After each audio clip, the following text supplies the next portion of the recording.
మీ రుణం తీర్చుకుంటాం. ఏ విధంగా పనిచేయాలో పనిచేస్తాం. మీ ఎక్స్పెక్టేషన్స్ ప్రకారం పనిచేసి, అయితే ఎప్పటికప్పుడు మీరందరూ కూడా మేము ఓటేసాం, మా పని అయిపోయింది, ఇంకా మీరు చూసుకోండి కాకుండా ఎప్పటికప్పుడు మమ్మల్ని నడిపించే బాధ్యత, మాకు సహకరించే బాధ్యత, మళ్లీ రాష్ట్రంలో ఉండే ప్రజలందరం బాగుపడాలంటే ఏం చేయాలో మేము చేసినప్పుడు ఎప్పటికప్పుడు ఫీడ్బ్యాక్ ఇచ్చి నడిపించే బాధ్యత తీసుకోవాల్సిందిగా వారిని కోరుతున్నా. పవన్ కళ్యాణ్ గారిని మనస్ఫూర్తిగా అభినందిస్తున్నా.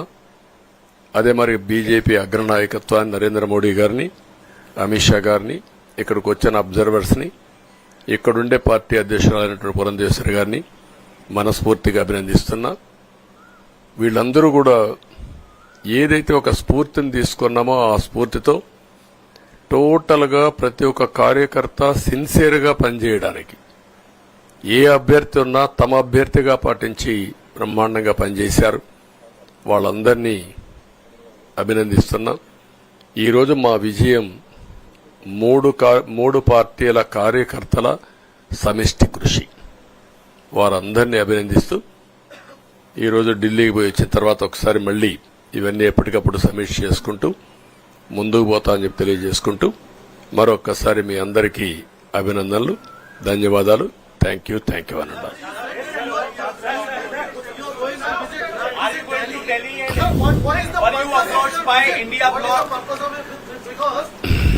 No, don't bother. No, hear me, I say. You are very loud. You want news, always. I am also experienced. I have seen so many political changes in this country. We are in NDA. I am going for NDA meeting. In course of time, anything, we'll report to you. Thank you.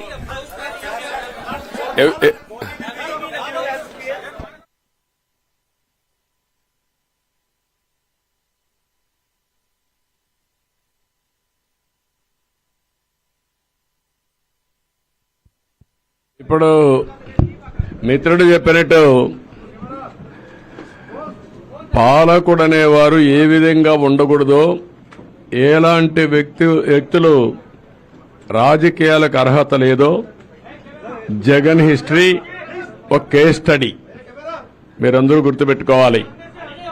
ఈ రాష్ట్రంలో మనం చూస్తే చాలా మంది పాలకులంటే ఎట్టుండాలో పనిచేశారు.